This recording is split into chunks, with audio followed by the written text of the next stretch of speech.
Sud Radio, un été en France. Financement participatif solidaire. Le coup de pouce Mimosa. J'ai pas pu choisir, je suis né boucher.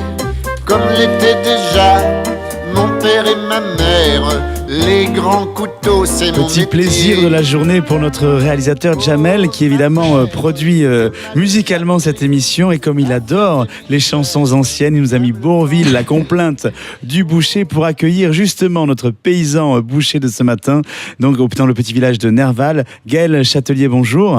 Oui, bonjour. En plein cœur de la Loire-Atlantique, justement dans ce beau village de Derval. Quand j'ai dit que vous êtes paysan boucher, vous êtes boucher depuis 20 ans. Et vous voulez justement... 21 ans, 21 ans, voilà. Non, je t'ai plus. Et justement, vous avez voulu un petit peu faire évoluer votre activité. Racontez-nous cette histoire. En fait, moi, je suis petit-fils de paysan, quoi. Mon grand-père était paysan, c'était un rêve de gauche, j'ai toujours voulu être paysan. Et ça s'est pas fait. Je suis parti à 17 ans en boucher, quoi. Ouais. Donc, ça fait 21 ans que je suis boucher. Et là, j'ai eu 2 petites filles. Ma femme m'a offert une bretonne pinoire, c'est une race locale. C'est une race bretonne, oui. Race locale à faible effectif, à mes 30 ans. Et puis, je suis retourné à l'école, en BPREA. Et puis, je participe à la préservation de bretonne pinoire, quoi, l'association bretonne. Donc ça, c'est évidemment, c'est l'espèce endémique de vache qui avait été justement une des égéries du salon de l'agriculture il y a 2 ans, je crois. Hein. Bah, c'était mes maîtres de stage j'ai fait mes stages chez eux, quoi. D'accord. Le chemin à PC, donc. Et donc aujourd'hui, vous voulez devenir éleveur, c'est ça? Éleveur de race locale, la vache bretonne pinoire. D'accord. Et le porc blanc de l'Ouest. C'est la race la plus faible effectif en France. D'accord. Il n'y a plus que 90 femelles. 31 verras chez 23 éleveurs. Donc il est temps de faire quelque chose.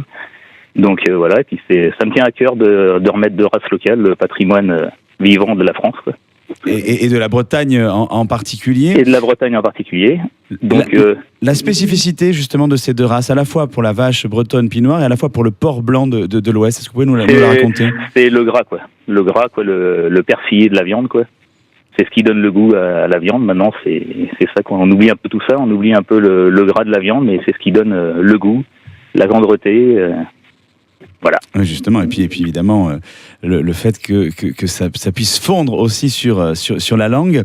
Donc là, vous avez acheté une nouvelle ferme, c'est ça? Vous allez vous installer dans votre ferme au 1er janvier 2019 et vous faites appel au financement participatif justement pour financer un certain nombre de vaches et de porcs, c'est ça? Bah, pour financer mon cheptel, en fait.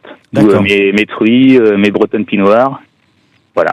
Et donc là, vous avez, c'est sûr, le financement pour la ferme, c'est pas ce que vous nous demandez aujourd'hui, mais pour qu'on s'assure effectivement de la pérennité de cet achat et rassurer justement les auditeurs de Sud Radio qui aimeraient investir dans votre projet, on est d'accord, vous avez déjà trouvé votre ferme? Oui, j'ai trouvé ma ferme, oui.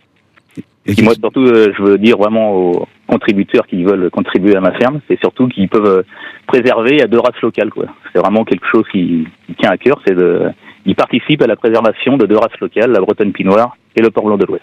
Et vous envisagez justement une alimentation aussi locale et réalisée sur la ferme? Tout est réalisé sur la ferme. Moi, les vaches, on nourrit qu'à l'herbe et au foin. Et mes cochons avec du mélange céréalier sur la ferme, produit sur la ferme. Il n'y a aucun intrant, tout est produit sur la ferme. Et donc vous êtes en conversion biologique, c'est ça, sur votre projet, c'est ça? Oui. C'était vraiment quelque chose qui me tenait à cœur, c'est d'être en bio, quoi. Je me serais pas installé si ça serait pas en bio, quoi. Voilà, je pense que c'est pour nos générations à nous et les générations futures. Il y a quand même beaucoup de travail à faire là-dessus. Alors justement, le financement que vous recherchez participatif est de combien? De 14 000 €. Et ça correspond à combien de vaches pinoires et combien de porcs? Ça correspond à 12 vaches bretonnes pinoires, plus 20 € et 3 truies et 1 verra. Et 3 truies et 1 verra, effectivement, pour pouvoir faire de la reproduction. Ouais. Oui, j'aurais dû y penser avant. Voilà. Ça, c'est sûr. Alors justement, c'est un don contrepartie. Donc, qu'est-ce que vous proposez aux auditeurs de Sud Radio pour pouvoir justement adhérer et financer votre projet? Oui, alors pour 25 €, il y a un apéro bio à la ferme. Oui. Pour 50 €, il y a une balade champêtre suivie d'un goûter bio. Pour 75 €, il y a une initiation d'1 heure de découpe à la viande avec moi. D'accord, oui, parce qu'on rappelle, comme vous êtes boucher, vous pouvez apprendre à nos auditeurs à découper la viande. Je monte un laboratoire sur la ferme. Donc c'est moi qui va découper mes animaux à la ferme. D'accord. Il y a pour 100 €, il y a un atelier cuisine à la ferme avec un copain restaurateur. Local, là aussi, on est tout en circuit court. Tout en circuit court. Pour 200 €, il y a une journée découverte de la fenaison avec barbecue bio. une journée avec moi pour faire le foin, pour nourrir les animaux. Et pour 500 €, il y a un week-end à la ferme. Un week-end à la ferme, en famille, là aussi, pour découvrir... Sur une belle vue, la Cher, une magnifique rivière qui est en contrebas de ma ferme, qui est magnifique.